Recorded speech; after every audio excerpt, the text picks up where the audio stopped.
So, who isn't interested in learning about what we eat? Who isn't? You're not.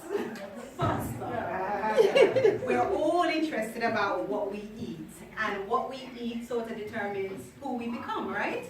So today, which is like no other day, but it's the Sabbath day, and the Sabbath is a special time. And today, we're really blessed to have a speaker. She originates from Brazil and America, so Brazilian American. Her name is Rachel Handley.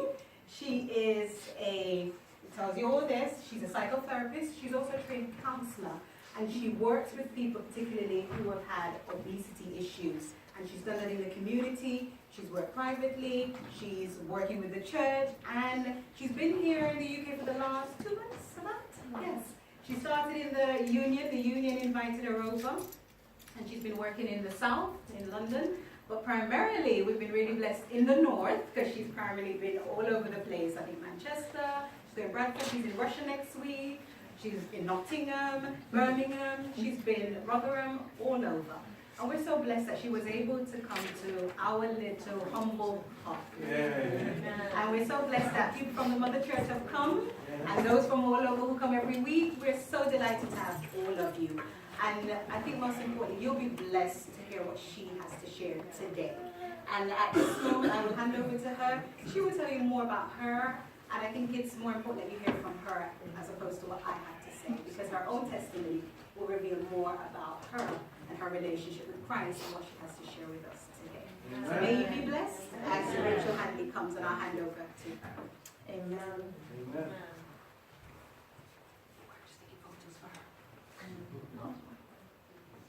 Good morning, brothers and sisters. Good morning. It is a privilege to be here today and be able to share with you a little bit of what I have learned throughout this 15 years working in this field of obesity, weight reduction, changing habits, addiction. I'm also an addiction counselor, so I have learned a lot with my patients throughout the years. But in the last 3 years, God has called me to work with our churches. And if somebody told me that I'd be traveling around the world speaking, I would say they were crazy, because that was impossible. But God's plans are much better than our plans. And it's always good for us, even when we question. So before I continue, I want to ask you to correct me if I say some words that you don't understand, because I learned my English in the United States. So I realize that there are several words that are totally different. So if I say something you don't understand, please stop me and ask me. Okay? I can talk forever because 15 years of experience putting in 45 minutes an hour is like, how am I going to do that? I could actually speak for 3-4 weeks every day. We created this program called Mind Over Desire. Originally it was Mind Over Eating. And we created the program because of our patients' needs. I used to work in this huge clinic in Las Vegas where I lived more than 35 years.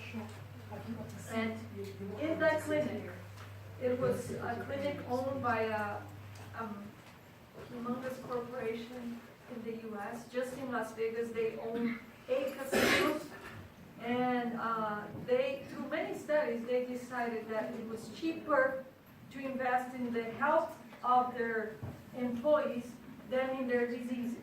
I'm sure you heard that in the U.S. the medical cost is very expensive, and medication, and it's not. You guys are blessed here. I heard that you get free medical care and medication. No, we have to pay a lot of money, and so it'll cost a lot more to take care of the diseases than to take care of the health.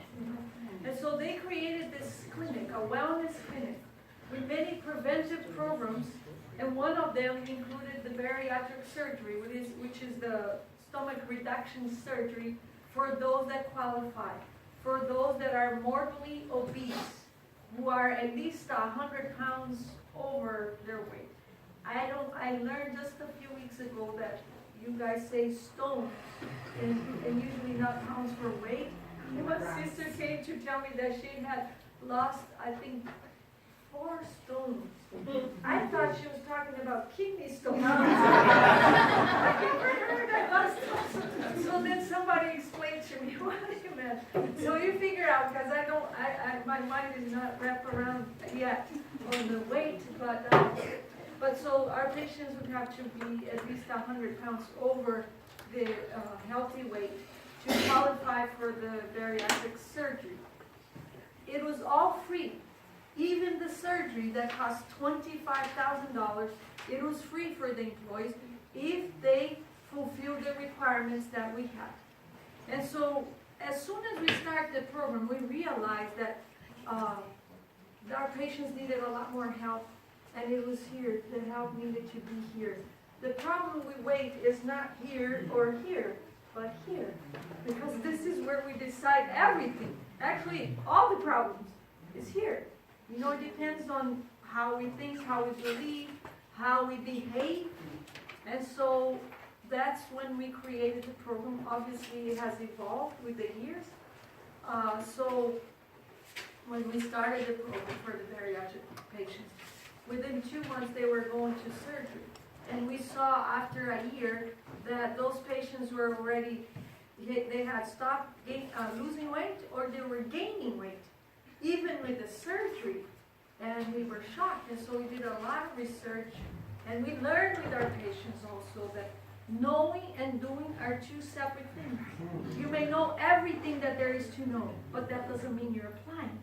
So the 2 have to go together, or it doesn't work. And what they shared with us is that they needed somebody to hold their hand through the process, to get them through the other side, because they were fighting with eating habits and lifestyle habits for 30, 50, 60 years. And just because you read a book or you hear a seminar, that doesn't change here. It needs a lot of work and time. And so that's what we did. We changed our program, and we worked with our patients for 6 months prior to surgery, and then 1 year after surgery. So for a year and a half, we were working with them on a weekly basis. And the results were amazing. Our program was on TV and the radio and the newspaper. Loma Linda University did a study with our program, and the results were amazing. Because practice makes it perfect. I'm sure you've heard that before. It's the repetition that helps us change. But I learned quickly, seeing my patients, I had never understood obesity or health, really. I thought that being healthy meant being thin. If you're thin, you're healthy. That's what I thought. Little did I know, and I'm going to share with you guys more. So whatever I'm speaking here today is not about weight. It's for all of us. It doesn't matter the age and the weight, because all the principles applies to everybody. And you learn some surprising things that wherever I go, nobody has ever heard, and I learned too. But I want to share with you Jennifer's story, because it stuck to my mind. We've had thousands of patients going through our program. Can you guys see here? Yeah, it's hard to. Jennifer, in this picture, she was almost 300 pounds, 28 years old, brilliant mind. She had tried everything to lose weight, and she would lose weight, but then with time she would gain it back. And she was tired of the yo-yo effect, and she didn't want to get sick. You know, unfortunately, obesity is not just a problem with aesthetics. It brings deadly diseases with it. Heart attacks, high blood pressure, high cholesterol, diabetes, cancer, depression. I mean, it's a huge disease. Actually, more than 90% of the patients that suffer from obesity have depression also, have diabetes. I mean, it's just crazy what it follows. So Jennifer was tired of the yo-yo effect, and she needed help. And so she decided to have the surgery. She chose the most radical surgery. There are several types of bariatric surgeries, but she chose the gastric bypass surgery, which I don't know if you're familiar, but those that choose that surgery, after having the surgery, they cannot eat anything sweet or anything that has fat. they will have a violent reaction to it. They'll have diarrhea, they'll vomit, they'll pass out, so they'll get very sick. And they'll avoid eating those types of foods, sweets and fat. And so they start losing weight fast, because those types of foods were maybe part of the problem. And so she chose that surgery because she was a compulsive eater, and she couldn't control her desire to eat. And so she thought, that will zap my brain, even though it gives me negative reaction, but I will avoid the plague eating those things. So Jennifer had that surgery, but because she was a compulsive eater, within the first week of surgery, she decided to eat some sweets to see what would happen. She ate sweets, didn't feel anything. She ate fried foods, didn't feel anything. Just so you understand, before surgery, most obese people, their stomach is the size of a football. After surgery, it's the size of an egg. You can't fit much in there. You can't eat the way you used to eat before. You are not hungry really, because the hormone that produces hunger, the feeling of hunger, is not there any longer. So physically you're not hungry. You may be emotionally hungry, but not physically. So Jennifer ate whatever she wanted, as much as she wanted. Didn't feel anything. So I say then Jennifer's digestive system had shut down. It was not working anymore because, her stomach was this big. How could she eat as much as she wanted?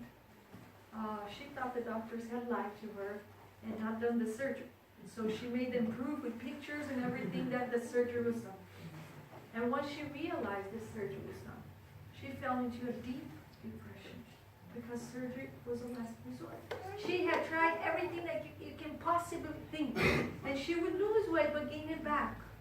And this is something that we changed in our program. We used to say lose weight, but we don't use that term no more, because reality is our subconscious is very powerful, and words are huge. To control us, in turn us different ways, words are very powerful in our brain. And so, who here likes to lose anything? So you search it until you find it back, right? You lose weight, you find it back. Seriously, it's very powerful. So we change it in our program. We say eliminate weight, because when you eliminate something, it's gone. It's not coming back. So our doctors, our surgeons would tell our patients, surgery is a tool. It's 10% of the process. This is 90%.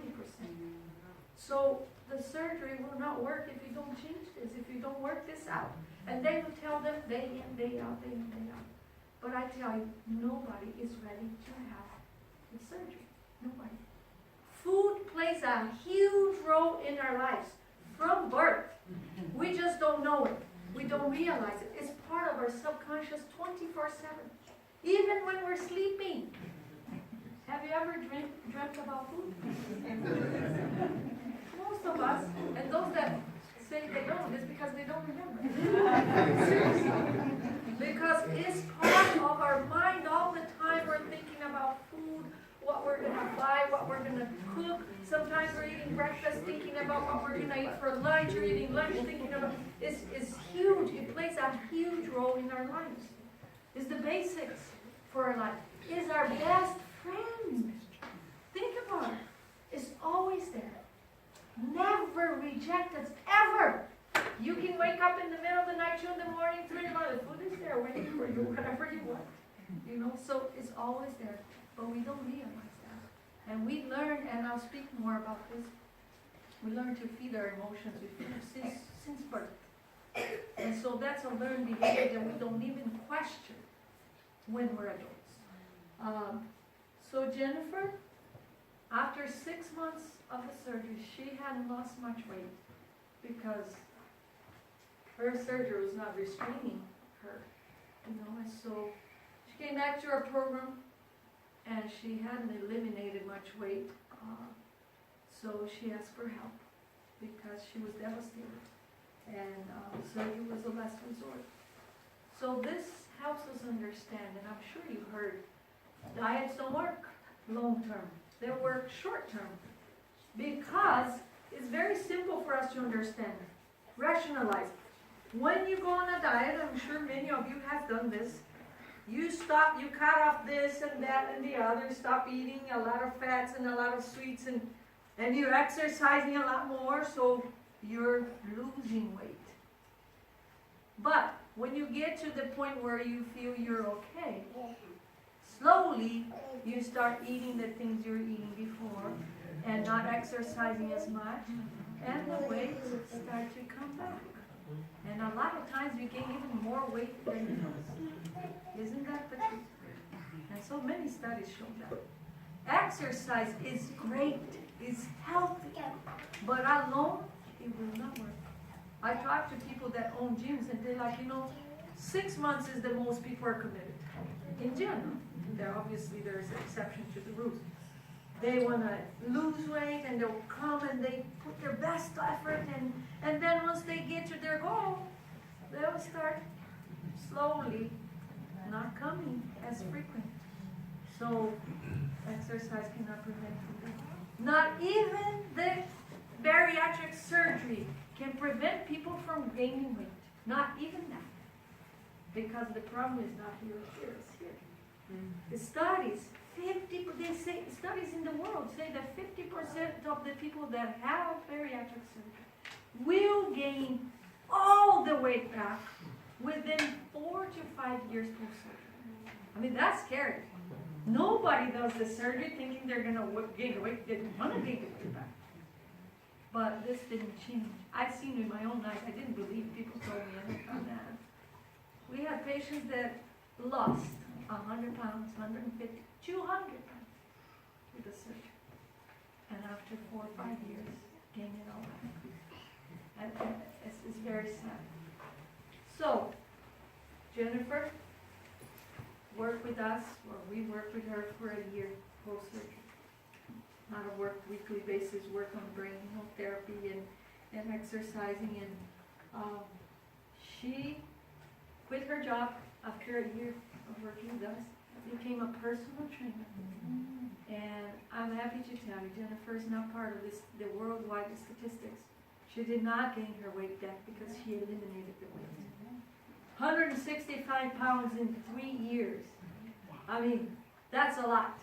Imagine 165 pounds that you carry every day wherever you go. I never tried to carry 165 pounds. I don't know if I could, but I know sometimes when I'm having a lot of people over and I do potato soup and I carry 20 pounds on each hand off the market. That's a lot. I mean, it hurts your arms. I imagine 167 pounds is another person that you carry. And imagine the damage that will do to your body over time, to your joints, to your heart, everywhere. So, Jennifer is still that size. It's more than 12 years that she has done this. And she tells people, the surgery did not work for me because I was expecting for the surgery to do the job that my mind needed to do. And so even though we told our patients and our surgeons would tell them 90% here, 10% here, it didn't matter. People still think, oh, the surgery is the answer to my life and to my troubles. It will help as a tool, but it's not. It comes with side effects too, like all the medications. There are side effects. It's not all wonderful. There will be side effects for the rest of your life, but I agree with the surgery for people that really need it. We have patients 400 pounds, 500 pounds, 600 pounds. How are they going to eliminate that kind of weight? It is impossible. There are a few people that I heard, but they were very disciplined, and boy, I take my hat to them, very rare. So, now I'm speaking to the thin people. TOFI, have you ever heard this phenomenon, TOFI?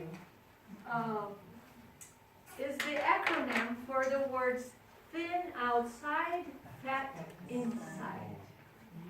This is a new thing. In the US, 35% of the population is obese, 45% is TOFI. I tried to find this statistics here in England, but I guess it's too new, I couldn't find it. You see a picture of two different men, okay? They're same height, same age, same weight. But you can see the difference between them. The one in the right is healthy. The one in the left is a trophy. You can see the white parts are not only bones but fat.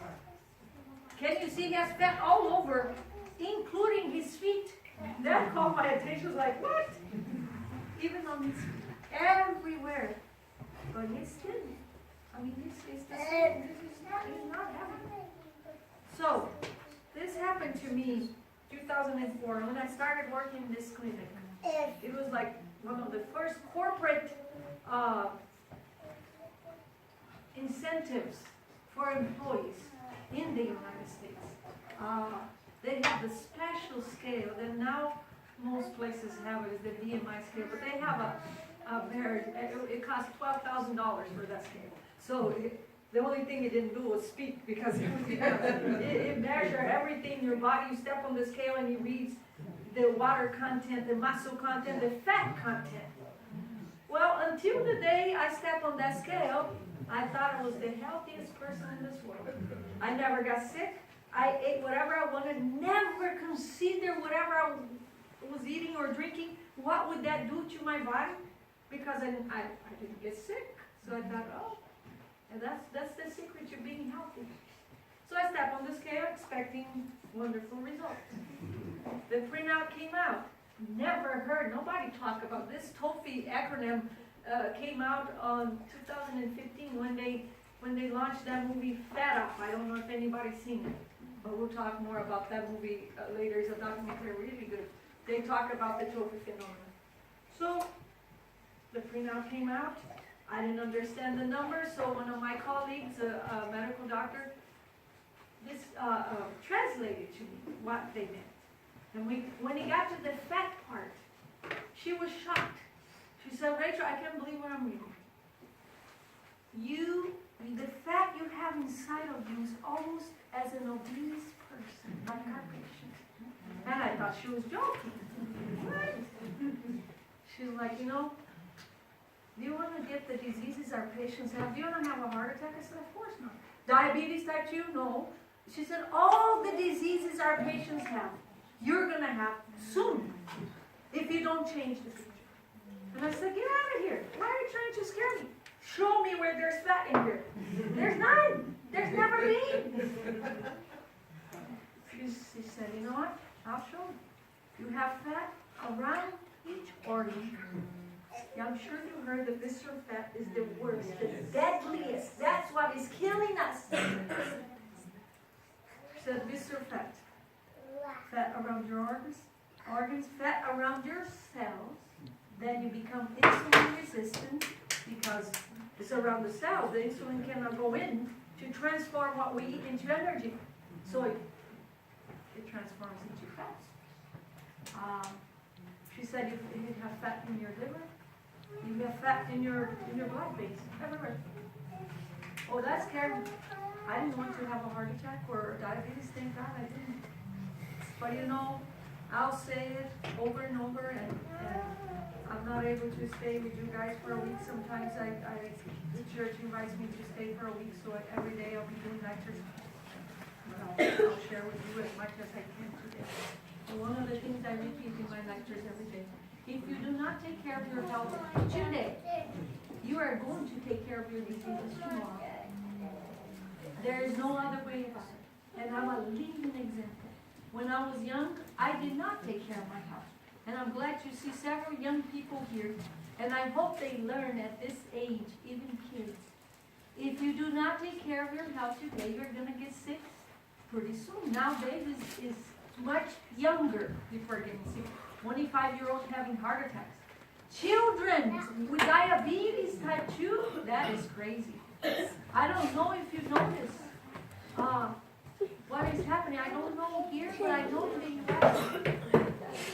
Even our pets, not mine, but people, even pets, the dogs, the cats are getting obese are having the diseases we are having as human beings.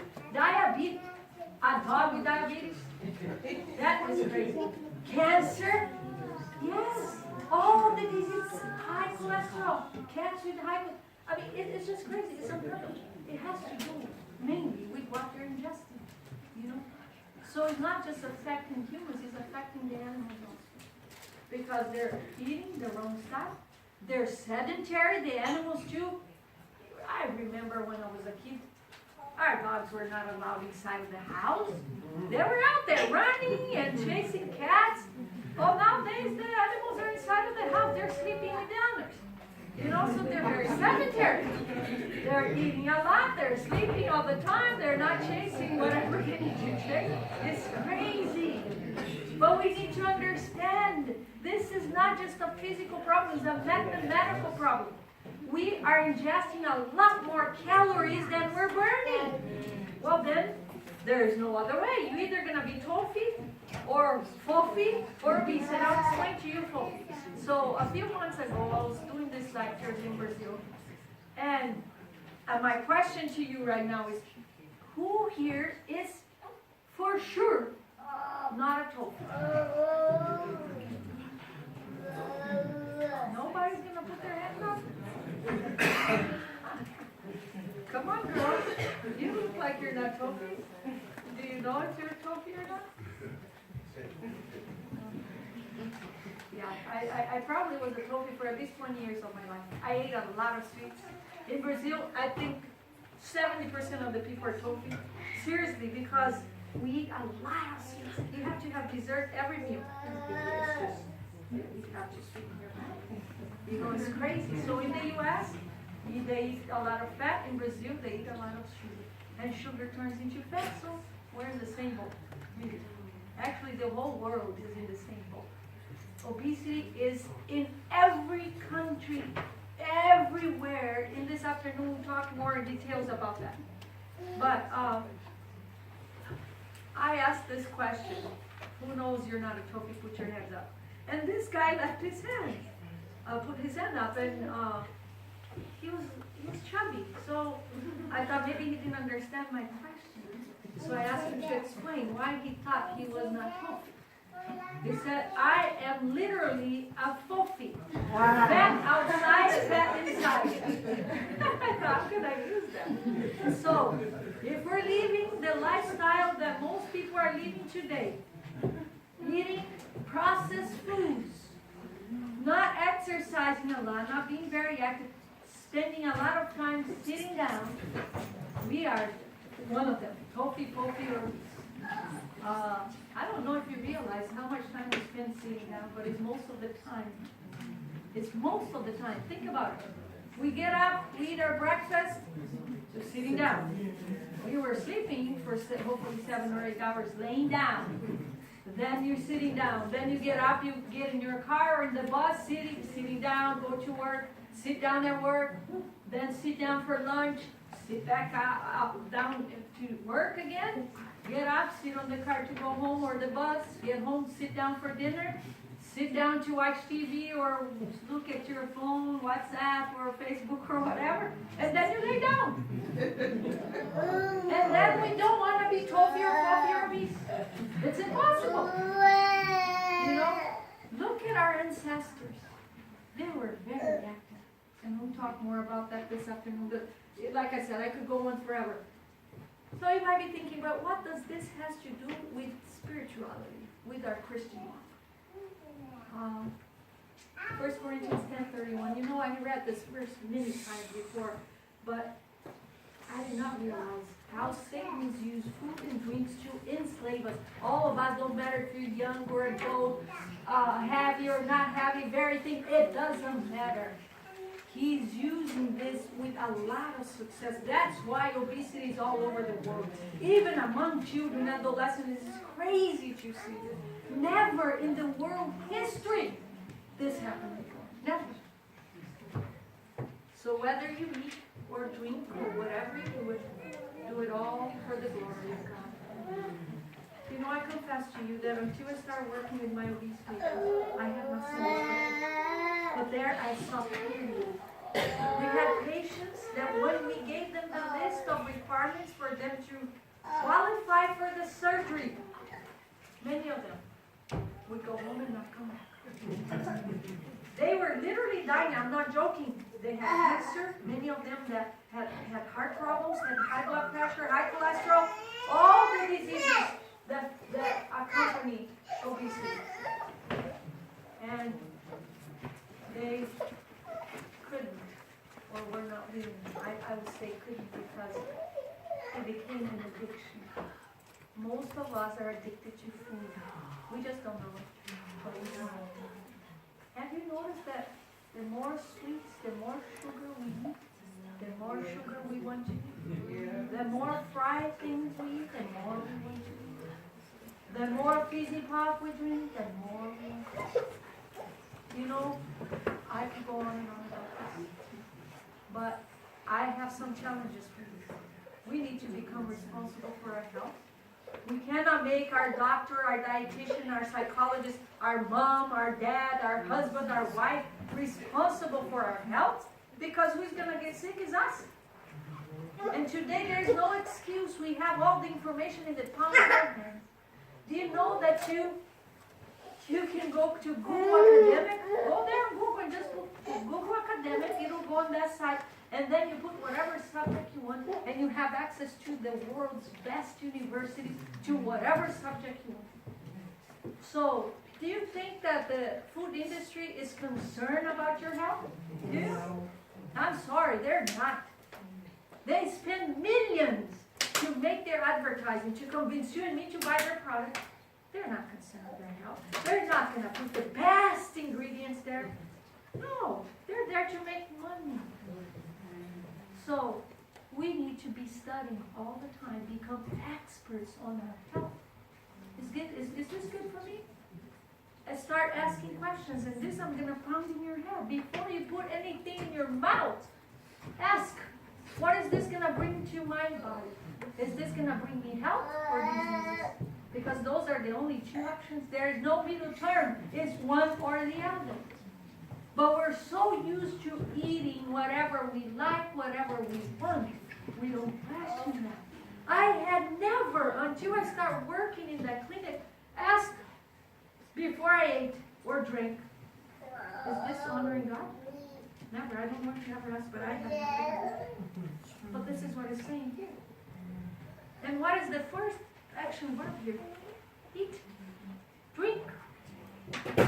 You know, maybe like me, for many years of my life, until I started working there, I did not think that what I ate and drink would affect my spirituality, my walk with God. I didn't think. I thought it was two separate things. It had nothing to do. I ate whatever, and that was fine. Maybe you don't have an issue with adultery, with robbing and killing and this